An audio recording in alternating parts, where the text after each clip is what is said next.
Hello everyone, and thank you for joining us today for this Net Wealth Practice Management webinar, our series designed to help wealth professionals like yourselves discover new opportunities to enhance their business. My name is Liam, and I'm part of the marketing team here at Net Wealth, and today I'm delighted to be joined by Eleece Quilliam, the National Manager of Invesco Consulting Australia. Some of you may recognise her from our roadshow earlier this year, where her and her colleague Scott West presented on why words matter in their priceless feature. The feedback was so great that we've invited her back to share another presentation from their collection, this time on how you can use stories to assist client confidence and decision making. However, before we do so, I just need to run through some quick housekeeping items.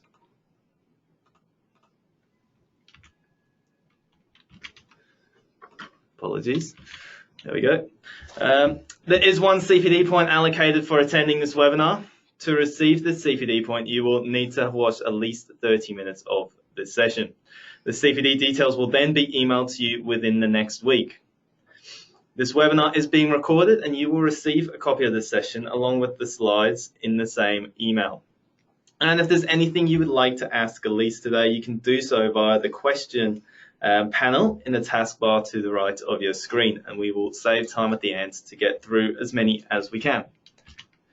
A little bit about us. We are an ASX listed company who provide an online platform to help financial advisors with a wide range of financial products and services to help manage your clients' investments and superannuation. So partner with us, an award-winning platform to start running your business the way you want to. Some of our key features include a market-leading advisor and client portal, a mobile app to help you and your clients access key info on the go, a wide range of investment options, a suite of detailed reports, and access to unique insights designed to help you grow your business. As mentioned, I do have the pleasure of introducing Eleece, National Manager of Invesco Consulting in Australia today.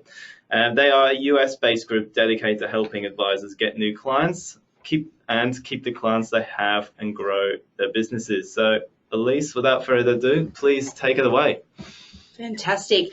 Well, welcome everybody, and thank you so much for giving me your next 45 minutes, 50 minutes of your time to discuss a topic that is very important to me and actually one of our flagship programs out of our suite of programs that we run specifically for financial advisors, as Liam has just mentioned, to help you get new clients, keep the clients you have, and grow your practices. Now, I know that there's going to be time at the end of this webinar for questions. However, I have spoken to Liam. If you do have any questions during, he will interrupt me and be able to ask me so we can keep momentum going. But I really want to make sure that we tailor this session as much as possible to you guys out there listening in today, because we want to make sure that this is as applicable as possible for your practices. So without further ado, I want to talk a little bit about our story selling session. And it reminds me of a time actually when I was a very young tennis player, would-be tennis player, and I looked up to for those who remember Alicia Molik, when I looked up to Alicia Molik, and I wanted to be her so desperately long before I wanted to do anything in business world. But I remember my coach actually teaching me how to serve and practicing it every single day so I got it completely right. And one of the things that he used to tell me, for anybody out there that does play tennis and that knows the action of a serve, is he used to tell me, Eleece, you need to obviously in the starting position with your racket, cut your toes off using a straight arm, then scratch your back, high five the sky, and then finish finally in your back pocket. Now that sounds a really bit of a simple sort of description there, but I guess the point here is that he used analogies, a metaphor, stories, if you like, to actually help me with something that I was finding at the time very difficult to get my head around as a 7 to 10-year-old tennis player. And it's really funny that we actually use these analogies and metaphors every single day in our lives. And to start off with, I want to just share with you that from the research, not only that we've done at Invesco Consulting, but what we've done as a human race is is that we know that human beings are the only difference between us and the rest of the animal kingdom is our ability to understand and interpret narrative. It basically makes up who we are as people. So it's so important that we are using this ability to actually connect with each other, and in this case, connecting with your clients on a daily basis. So heading into the presentation, if you don't take anything else away from today's presentation, I want you to take away this tagline, because they say that every single Netflix series or movie can be summed up with one simple sentence. And this is basically our tagline, or our simple sentence for today's presentation, and that's by making the unknown known by using the familiar. Now, people might be looking at this going, oh, that sounds a bit cryptic and a bit unusual, or some people might look straight into this and go, this is right up my alley. So what I'm hoping to do today is share with you some insights on actually how we can do this with our clients, not only on a daily basis, but we can make it as common and as easy as possible for all of us. So not that I need to really cover the potential benefits of becoming a storyteller or a story seller, if you like, but let's cover them anyway, because we've done quite a bit of research in this space. We know that advice can become compelling, engaging, persuasive even. Now, for those out there who don't like that sales word, even though we do work in an industry where there is an element of sales, I totally understand that sales is kind of got a nasty connotation. So what I want to talk to you about is the word persuasion, because that's probably my favorite word to use in this case. And a definition that I want to share with you of the word persuasion is the transfer of confidence. So I feel very confident about what I'm talking about today, which is obviously story selling. And I want to transfer my confidence in this topic over to you. And I guess that's what you guys are doing on a daily basis with your clients as well, is that you feel very passionate and confident about your knowledge around the industry and around your clients' needs and goals. And you're transferring that level of confidence over to your clients. And that's what persuasion is essentially. We're going to talk about creating fast and more confident decisions from clients. And in this the type of industry that we are at the moment, with things as competitive as they are and a challenging environment that we have presented before us at the moment, who doesn't want fast and more confident decisions made from our clients? And we're also going to talk about developing loyal clients, not just satisfied customers. So with that is that we've got our story selling book for financial advisors. Now, excuse the cover, it's actually just had a bit of a remake. And this was actually a book that was written back in 1999 by Scott West, for those who saw Scott present in Melbourne and or Sydney earlier this year with the Net Wealth Roadshow. So he wrote this book, like I said, as a flagship program for Invesco Consulting, which really kicked off our careers, I guess, in research with financial advisors. And how this book was actually written is we spent an awful lot of time with hundreds of financial advisors globally to find out best practices on how they actually emotionally engage with their clients. And there was one really solid trend that we found, and it was by use of these stories, analogies, metaphors, that I'm going to spend the next 30 odd minutes, 40 minutes talking about. If you are interested in this book, feel free to let Liam or myself know, and it will be available on, or it is available on Amazon, but I've got a couple of select copies as well, and we can see if we can get these out to you also. So it's definitely worth a read, but we've got some insights, obviously, that we're going to share from this book with you today. So let's have a look at our agenda. So first of all, I want to take you a little bit back to, for those who have done psychology at university or maybe at high school, I want to talk about the potential benefits, or the actual proven benefits, of the whole brain conversation. So using both the right and left hand hemispheres of the brain. In chapter 2, I'm going to talk about curiosity, and this is probably the most important part for me from our research, and why it matters to be curious, and potentially why, as an industry, we're losing our curiosity, not just because of an industry issue, but definitely because of a social media, a globalization issue, and this is something that we want to make sure that we're embracing on a daily basis with our clients, is this idea of curiosity. And then finally, chapter 3, I want you guys to experience story selling. So some of those best practices from the marketplace, from these global advisors that we did all of this research for and continue to do all of this research with. I want to share some of the best practices that we're seeing out in the marketplace and share some of the stories that they have been using and still are currently using with their clients to engage their clients. So before we go into those three topics, I want to talk about the conventional sales process, because I'm going to take a stab here and say that most people on this call have done some sort of sales training in their past. I know I definitely have when I used to work for one of the big four banks, even as a teller. So let's have a look at this linear sort of logical sales process that most of us are familiar with. And we're going to start with A.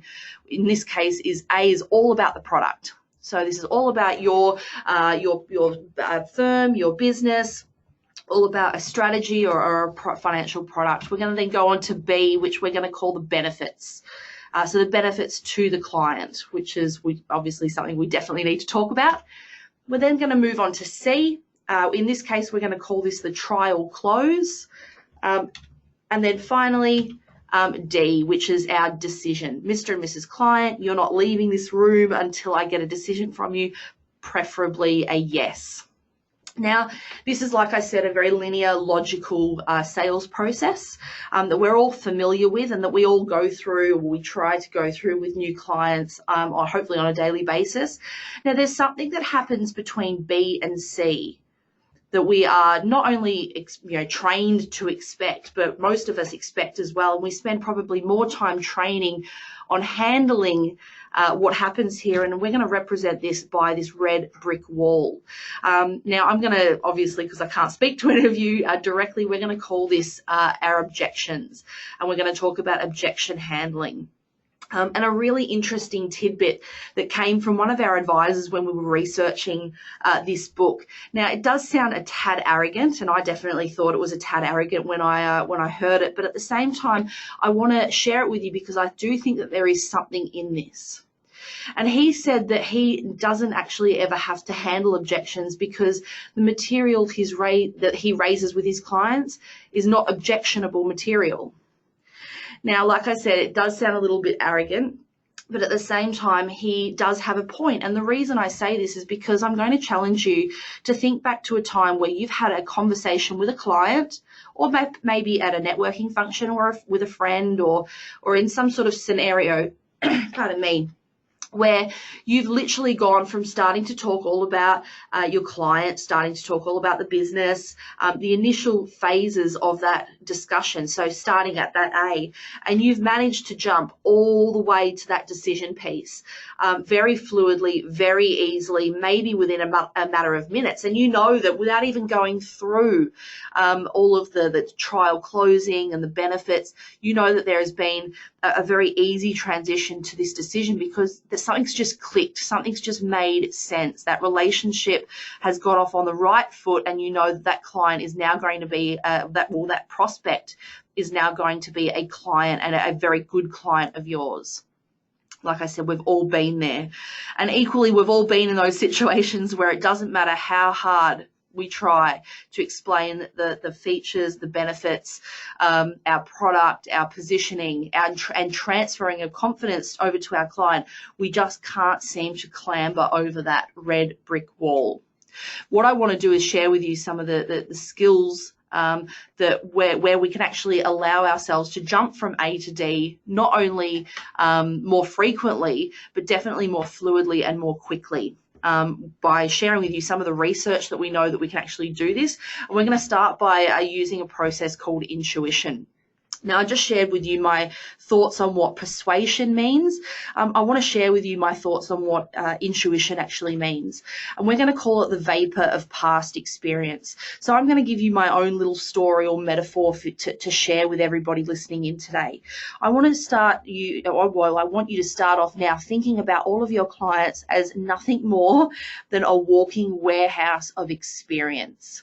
Because realistically, the only thing that makes us different from each other is our experiences that we've gone through in our lives. We've all got two hands, 2 feet, 2 legs, hopefully the lucky ones, two ears, 2 eyes, a nose. But what makes us all different is what we've gone through in our lives, the experiences that we've had that nobody else has had. So I want you to start thinking about your clients as a set of experiences. And I'll challenge you as to why this is so important. I want everybody now to think of a time that they've been part of a conversation where they have sat and listened to maybe a couple of friends, maybe a few colleagues talk about a topic that you have absolutely no idea what they're talking about. I'll share a situation very quickly with you that happened to me not so long ago. We're coming out of our winter season now. But I was a part of a 3-way conversation. It was really just a 2-way conversation with 2 of my friends because I was adding very little value or very little input to this conversation. And they were talking about skiing. Now, I've tried skiing once. I nearly broke my leg and I promised myself that I would never do it again. So I had very little input to add to this conversation. But 2 of my friends were avid skiers and are avid skiers. They were talking about where they were going to go skiing, what new equipment that they needed to buy.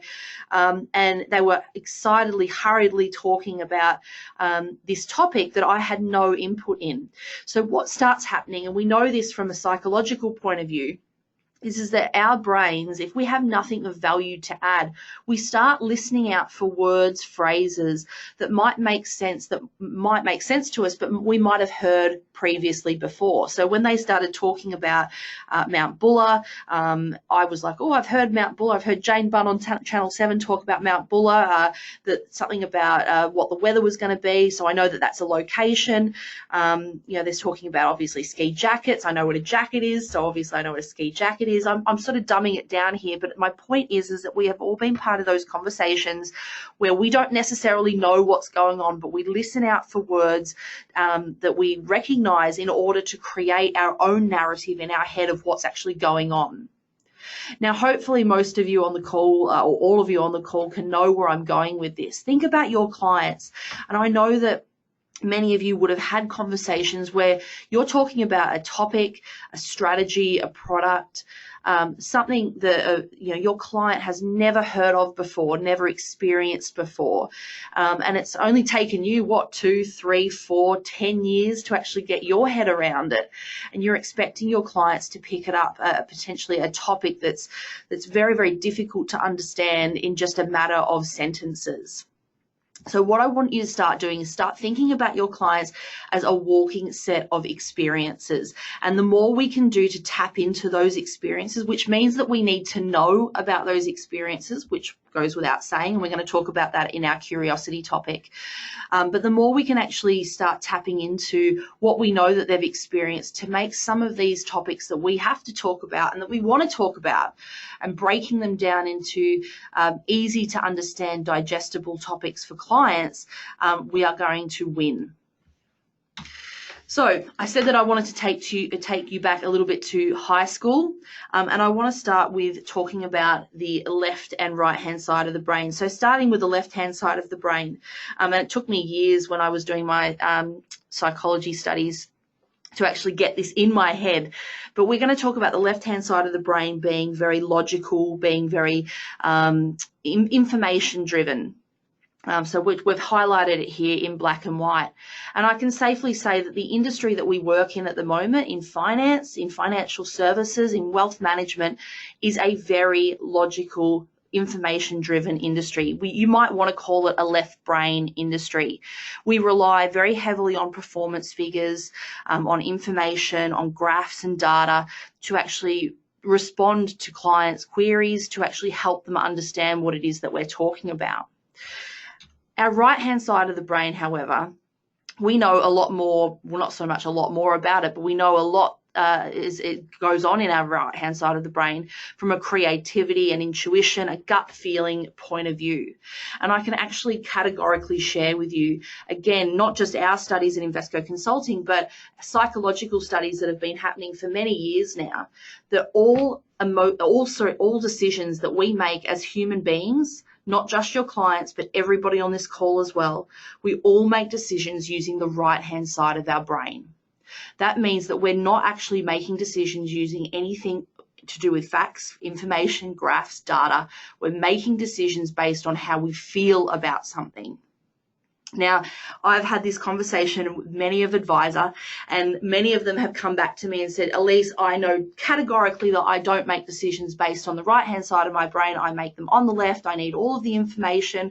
And I can say categorically that you feel that that might be correct.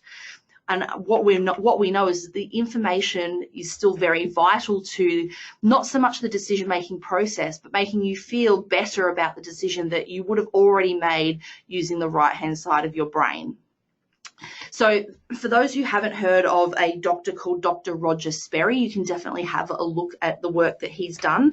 But I won't go into too much detail, but I do think it's very important. He did a lot of work with epileptic patients.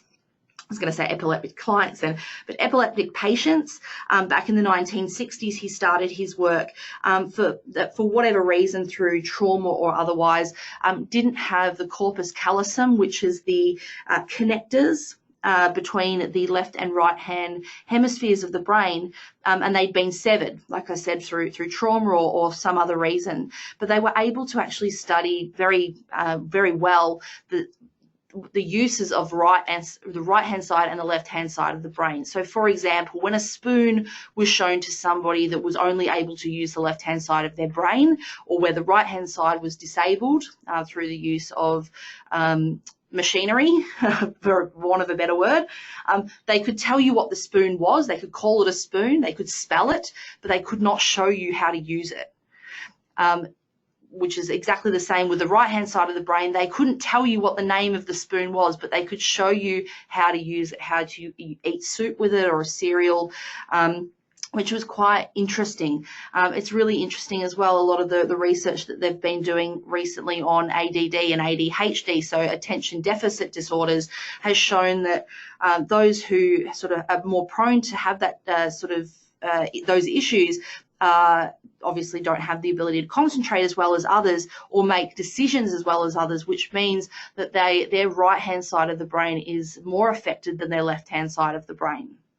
Now, without going into too much detail, because we're not here to talk about science, but I do want to prove that point, that it is really important that we need to be tapping into the right-hand side of the brain rather than the left-hand side of the brain if we're wanting to make will help our clients make decisions. So whilst we are a left-hand brain industry, I want us to start leading with the right-hand side of the brain and following with information. So we're not saying that the left-hand brain information is not important to decision making, because like you said, like I've had a lot of advisors say to me in the past, that they do need that information to make decisions, to feel comfortable about the decisions that they make.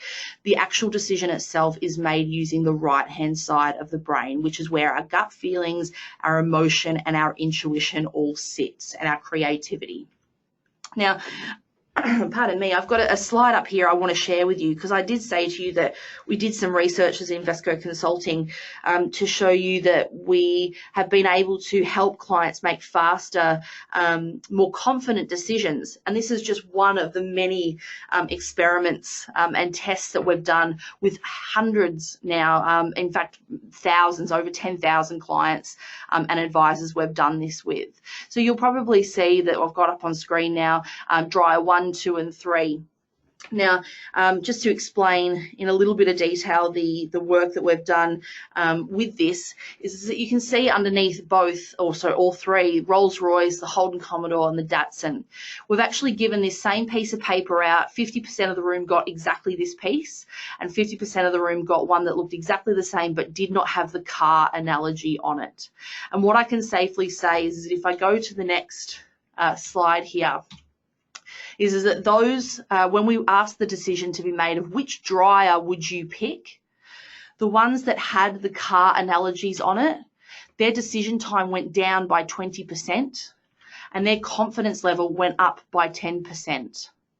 And like I said, we've done this now with over 10,000 clients and advisors. So we can safely say that it does induce faster, more confident decisions from clients, from people in general, when they're able to connect something that they have not much information on, which in this case is a dryer, or picking a dryer, particularly without a costing attached to it, which we've obviously left off the pricing for a reason, because we really want people to focus on the information.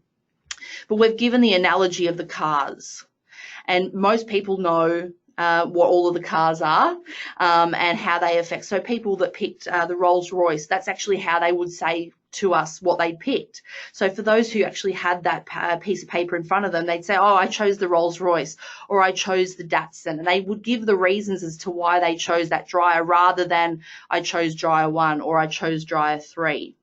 Really interesting, a very easy way of just deciding and picking out those clients and advisors where faster, more confident decisions can actually be made. So that's a little bit about the potential benefits, or the definite benefits, of the whole brain conversation. And now I want to go on to why it actually matters to be curious. Now, I've got a lot of advisors that I've spoken to over the years, and they've said to me, look, Eleece, I'm no King Lear, I'm no Shakespeare, I'm no good at eloquently putting together words and analogies on the spot with my clients. And I'm suggesting to you that you don't have to be. You don't have to be Shakespeare. You don't have to be King Lear. You don't have to be adequately prepared with fantastic stories, although it's definitely helpful. What I'm suggesting is that you need to be more like this guy.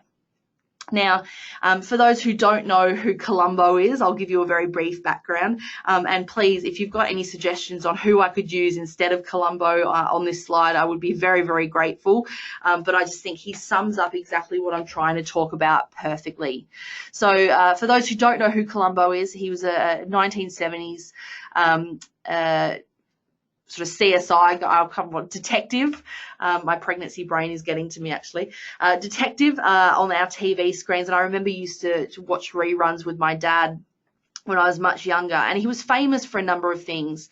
He was famous for smoking, which was not obviously great, but he was famous for that tatty raincoat that he's got on in the picture. But more importantly, he was famous because he used to go back at the end of every episode to somebody he'd interviewed earlier on, and he would say one thing.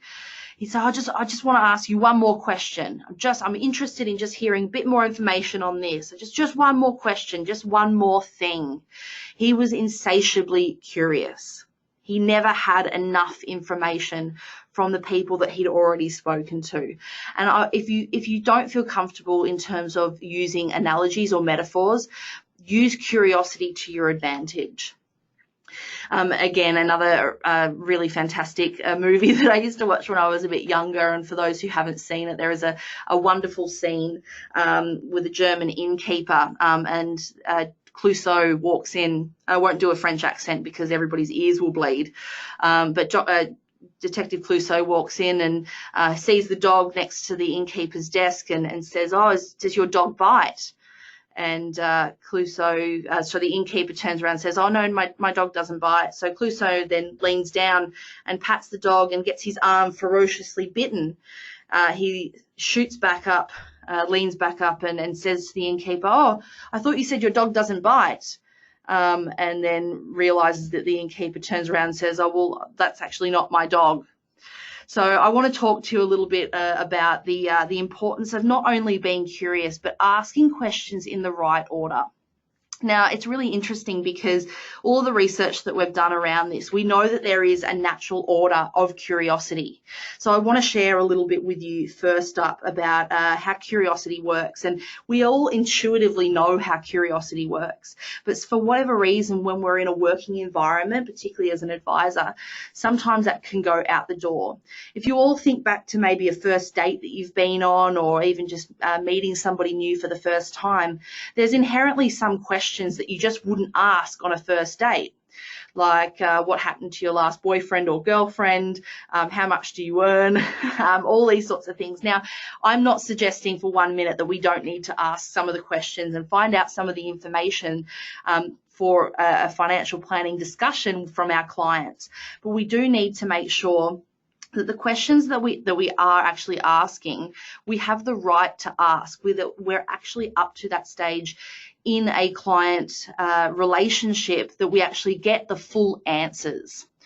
This is such an important topic that we've actually got a completely different program called Fanatical Curiosity, where we do basically a whole hour to 3 hour workshop based on just what sort of questions to ask in what sort of order. So I do want to go through with you now, and I want to provide you with the top 10 questions that advises us. Now, these questions will be available after the webinar as well.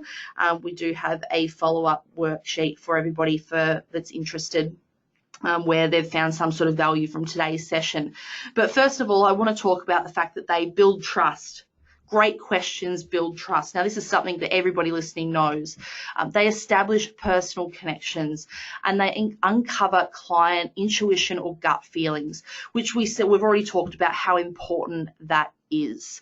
So before we go through what these top 10 questions are that I'm sure a lot of you already are using or variations of, I want to show you some curiosity rules, and I want to share with you first. It's not what they have, it's about who they are.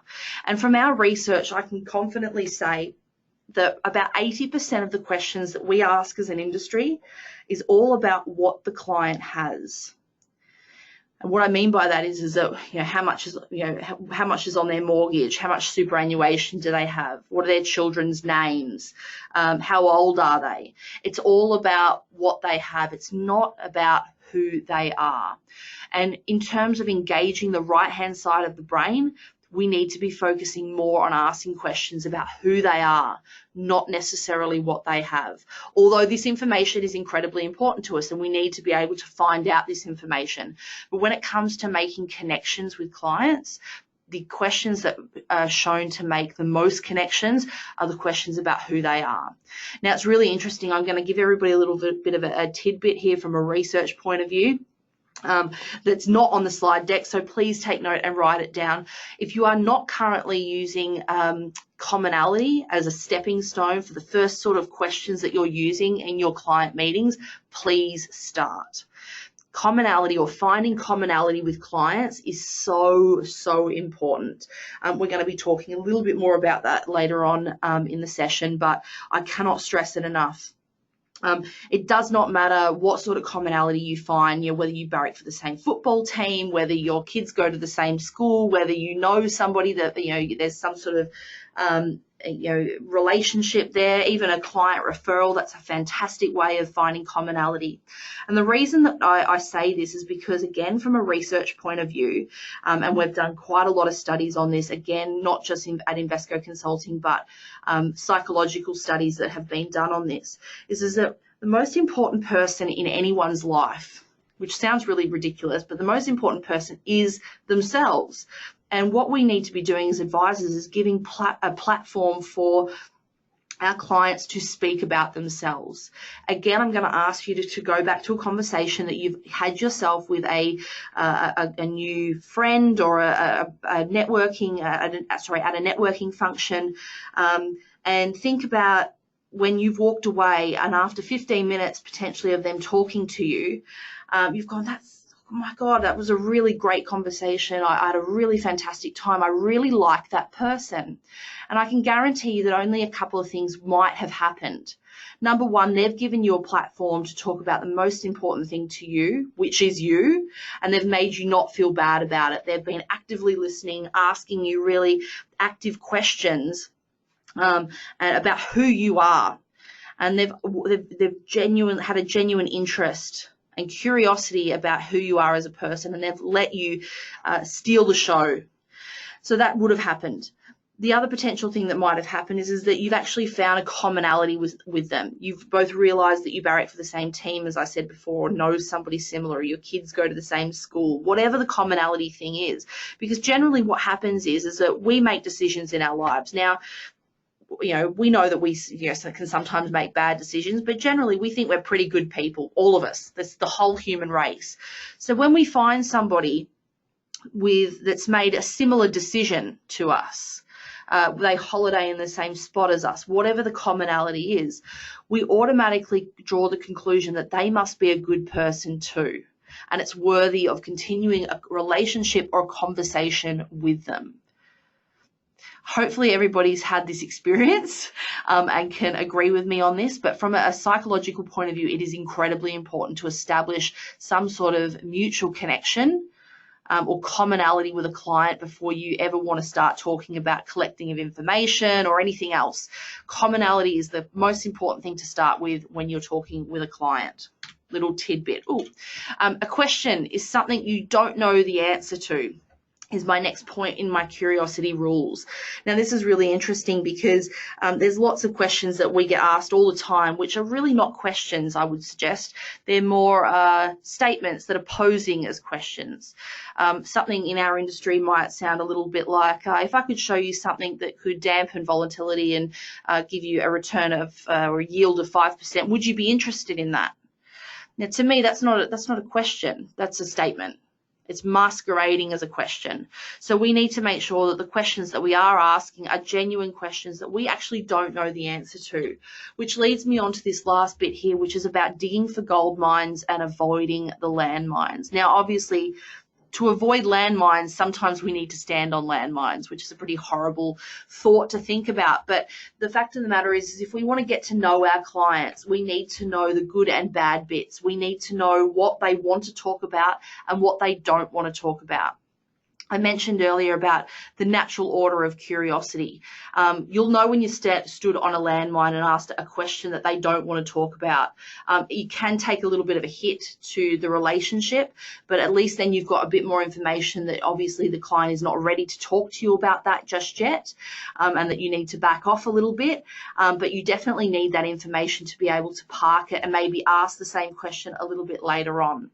I do have a story, and it is in the book for those that are interested, as I shared earlier, Story Selling for Financial Advisors. And it is a Scott West story that happened a number of years ago. But I will share it with you because I think it's very important. Scott shares this story of when he was on a flight on an airline called Tarka Airways. Now, I don't know if I'd fly on Tarka Airways because it stands for Take a Chance Airlines, and I don't know if that's really resonates with me, but he was on this air flight called Tarka Airways, very similar to like a Qantas Link flight, so it was internal in the state of Florida. And Scott West, for those who have seen him, he's quite a big guy. He's about 6'3" and probably 100 odd kilos.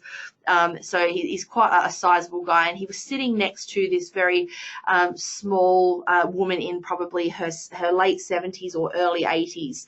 And for those who have been on a Qantas Link flight or a very small internal flight somewhere, you'll know that the planes are very small, therefore the seats are very small. So he literally had this woman sort of smooshed up against the window.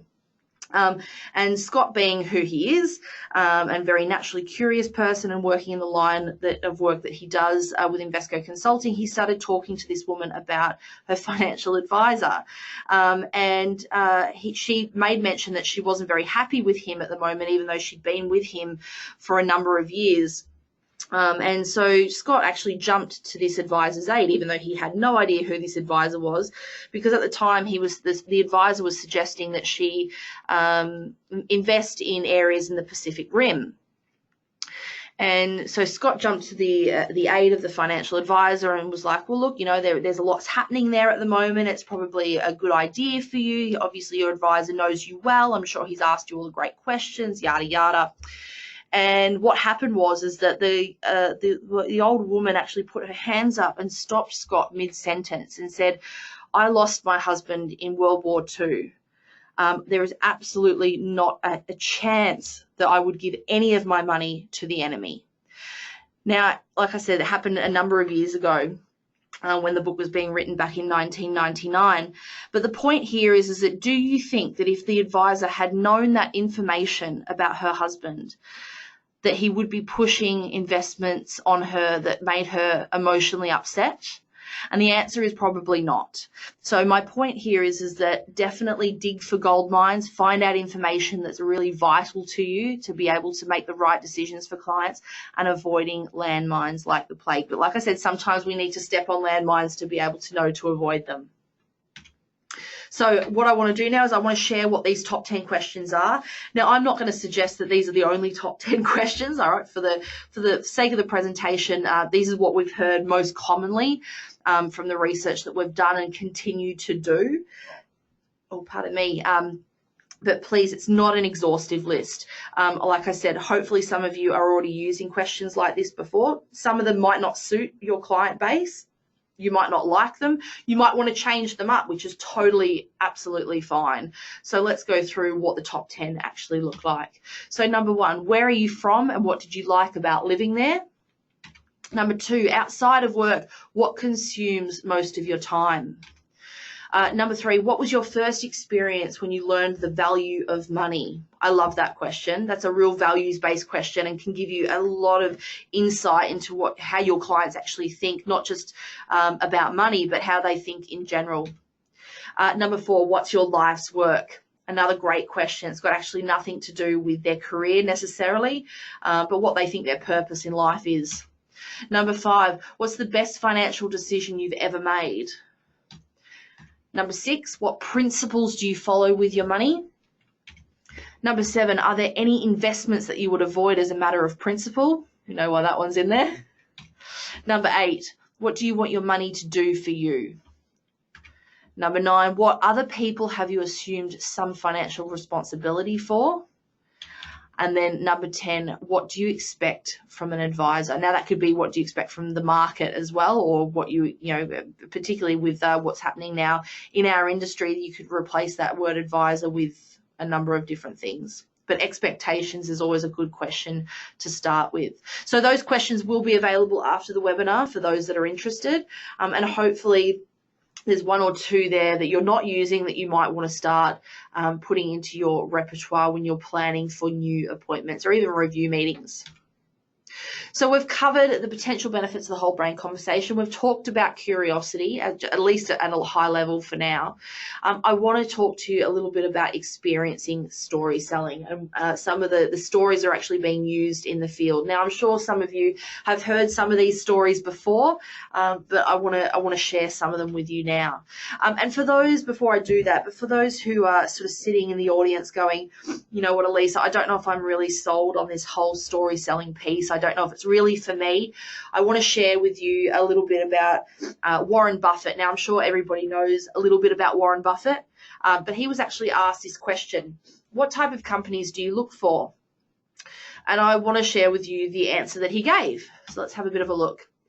We look for undervalued companies with potential earning catalysts, PEs and or PBs below that of their peers, in addition to quality management. For those that know anything about Warren Buffett, do you genuinely think that he answered that question in that way? Well, I can categorically tell you that he didn't. Let's have a look at the answer that he actually gave to this question. I look for wonderful castles surrounded by deep, dangerous moats where the leader inside is an honest and decent person. I challenge any advisor out there that's listening to this right now that doesn't have some sort of fairy tale picture in their head, that knows exactly what Warren Buffett is looking for and what he's talking about. He is absolutely a story seller. And if it's good enough for Warren Buffett, then it should be good enough for us. So we're going to talk about simple, clear, repeatable stories. This is about Acapulco cliff diving. For those who don't know a little bit about Acapulco cliff diving, I will share. Now, there's 2 types of divers out there. There's the very successful divers, and there's also the one-time divers. Now, we don't want to talk about the one-time divers because that's a bit of a sad story. So let's talk about the successful divers. And the reason why they are so successful is because they know exactly when to dive. They know that if they see rocks at the bottom, they know that by the time they jump off that cliff, the rocks will be disappeared because they'll be underneath that water that will provide a pillowy landing for them.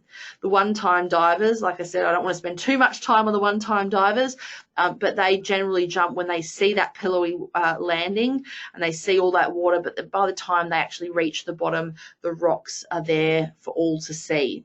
Mr. and Mrs. Client, I just want to talk to you about diving into the market at the right time. I know that you're seeing rocks at the moment, but I do genuinely think that this is the right time to dive in. a simple sort of clear story that just helps with actually helping advisors explain a good and bad time to jump into the market if you potentially have a skeptical client. This is probably one of my favorite ones. It's a really simple line that's drawn on a scrap bit of paper with 0 to 10 on it. In fact, the scratchier or scrappier the bit of paper is actually better, because you'll get a more realistic response from your client. If they think that it's too formalized, that it's going to go in their client file, which of course we all know that it is going in their client file, they'll probably be a little more hesitant to give you the real honest response that you're really looking for. But I've got a couple of advisors now running with this, and what the question could be anything that you wanted, but in this case, the question is, Mr. and Mrs. Advisors, Mr. and Mrs. Client, thank you so much for coming in and spending time with me today. Before we get started, I just want to draw a simple graph down on this bit of paper for you. And I want you to put a line of where you feel, on how confident you feel that you'll have what you need when you need it when it comes to your retirement. So the client might put a line. Now, the client might put a line really close to 10 because they might feel totally comfortable. You've just got to be prepared for wherever that client, puts that line. Then what will happen is that the advisor will put this scratch bit of paper to the side, carry on with their meeting, and then they will bring this bit of paper out at the end and say, Mr. and Mrs. Client, thank you so much again for the last hour. It's been fantastic. I want to ask you the same question that I asked at the start of this meeting. How comfortable and confident are you that you'll have what you need when you need it when it comes to your retirement? Now, in this case, we've been very positive and we've moved the line up more towards 10, but like I said, this could have gone the other way, because after an hour's conversation or a 2-hour conversation, they might feel now totally unconfident that they're not going to have what they're going to need for retirement after having a chat with you. Again, just be prepared. But this is a really fantastic way of getting the client to actually not just verbally tell you how they're feeling, but actually visually show you how they're feeling. This is a fantastic way to get your client's thoughts down on paper. And again, the scratchier the bit of paper, the better. Another one of my favorites. So no, these aren't birthday cakes. These are elevators. So imagine, Mr. and Mrs. Client, and maybe you already hopefully know this information, you work on the 20th floor of a building. Which elevator would you feel most confident getting into each day to go up to your level? The elevator with 1 cable or the elevator with 3 cables? Or 4 cables if you draw 4 cables. And most people are going to go, oh, duh, of course I would get into the elevator with 3 cables. Well, Mr. and Mrs. Client, I want to talk to you about something that we call portfolio diversification, and all we are looking to do is add more cables to your elevator. It's as simple and as clear as that. All of a sudden, portfolio diversification, which can potentially be a tricky subject to talk about, the importance of and all of the details behind it, has become incredibly clear. Pardon me. Again, another portfolio diversification story. This is about an advisor who lives on a beautiful golf course that was grappling with himself and his wife, because what would happen is that every single weekend, even though he had a beautiful view of the 11th hole, is that the weekend warriors would come in and smash his big, beautiful bay window. And for those who have had to replace windows and panes of glass in the past, know that it's very expensive to do that. So instead of getting rid of his view, which wasn't an option, he decided to put in 9 little panes of glass. So when the weekend warriors come along and they smash through the window, they were only smashing a very small pane of glass rather than the entire thing. Mr. and Mrs. Client, don't worry about what's written in there at the moment. We can go through that in a bit more detail. But what I want to do is talk to you about something called diversifying your portfolio. And finally, before I wrap up here, I want to talk to you very briefly about your office. Now, I know that obviously there's a lot of advisors out there that don't have an office, which we can talk about briefly as well. But for those that do, I want to share with you this. I want to ask you this question: does your office tell a story? clients out there, your clients out there are begging, they're wanting to connect with you. It is a human emotion that needs to be met. It's on the needs, Maslow's needs hierarchy. We need connection with other human beings. So use your office to your advantage. Put photos of your family, your cats, your dogs, your pets. What will happen is that if you don't have already, you'll be having more and more conversations about the photos that you do have around your office. Oh, are these your grandchildren, or is this your child, or is this your fur baby? Definitely use it to your advantage. Hobbies, if you play golf, if you play hockey, if you play a sport, if you like race cars, whatever it is, put something in your office that allows connections to be made with your clients around hobbies. Same with education. I would challenge anybody who's never gone into a doctor's office before, particularly a specialist's office, and once the specialist has left the room, that you don't have a bit of a sticky beak as to what sort of education that they've had. And it's got nothing to do with the fact that you don't trust them. It's just got to interested you. You're interested to see, when they finished study, where they went, did they study overseas? It's just of an interest thing. It's got nothing to do with the fact that you don't trust them. And it's the same with awards. Use the space that you've got, that you're seeing your clients in, wisely. And for those advisors that don't have this ability to actually use an office space, have photos on your phone, like on the background. If you've got a bag or something as well, pull out a folder with, covered in maybe a montage of photos, whatever feels confident and comfortable for you. It's obviously a little bit more of a challenge, but use these tools to your advantage in order to create that emotional connection with your clients straight up. So today we've covered a few things. We've covered the whole brain conversation. We've covered why it matters to be curious, and we've covered a couple of stories that are being used in the field. Hopefully everybody today has got something out of today's session. As I said, the story selling guide with a recap of everything that we've gone through today will be made available for those listening back and obviously live on the call now. Very, very happy to turn back over to Liam and answer any questions that anybody may have. Yeah, thanks, Eleece. Really great presentation. Fascinating stuff. Everyone loves a good story. So one of my favorite ones in Net Wealth is with our compliance team, maybe not related to financial advice, but maybe you can find a way to weave it in somehow, is with our legal and compliance team when they're asked, what's your role at Net Wealth? And they say, oh, we're the brakes of the company. I love it. And then people think, oh, what, you slow us down? You stop the company? And then their reply is, no, we're the brakes, which means the company can go fast safely.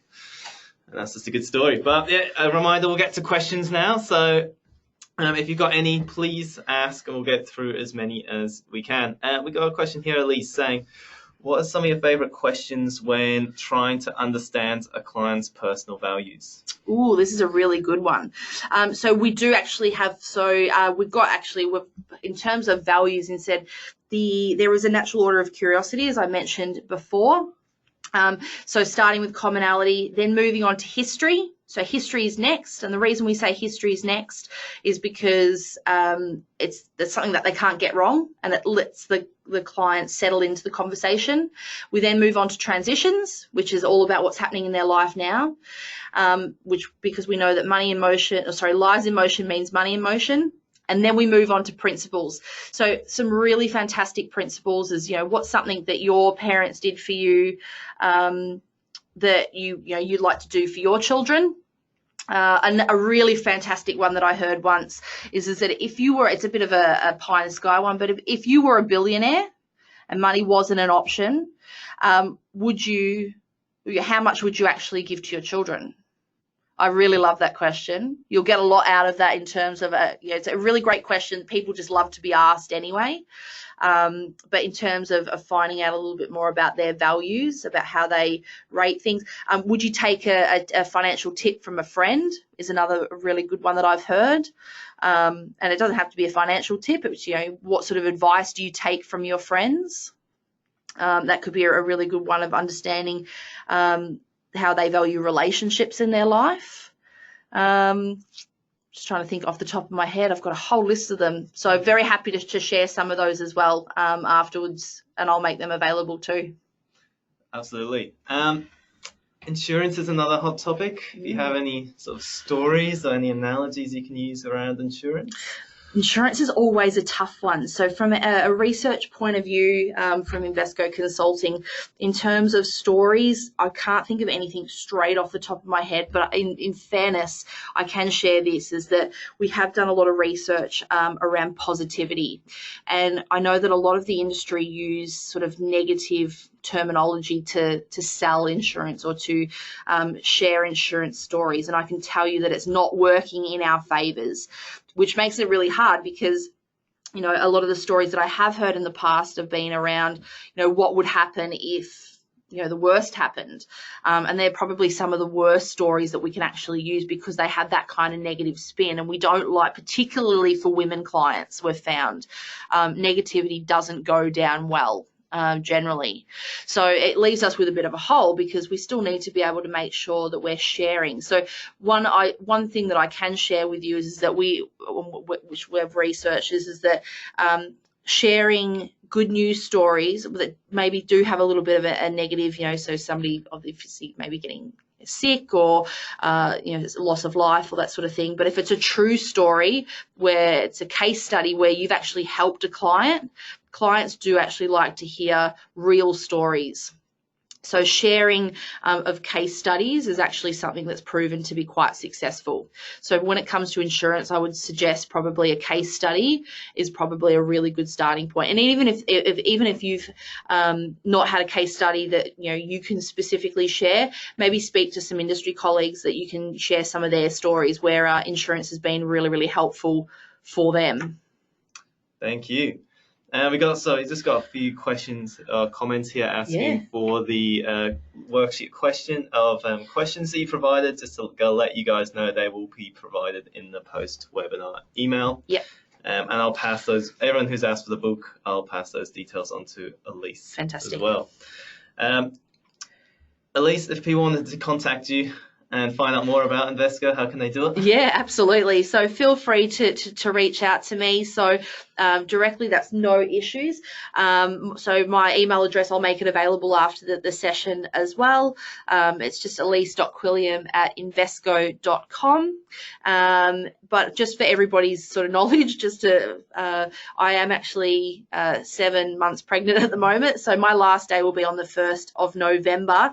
However, there will be some more information. I'm currently writing quite a few articles. I'm only planning to take about 4 months off in terms of leave, and that most of that will be over Christmas as well. So hopefully everything will go smoothly.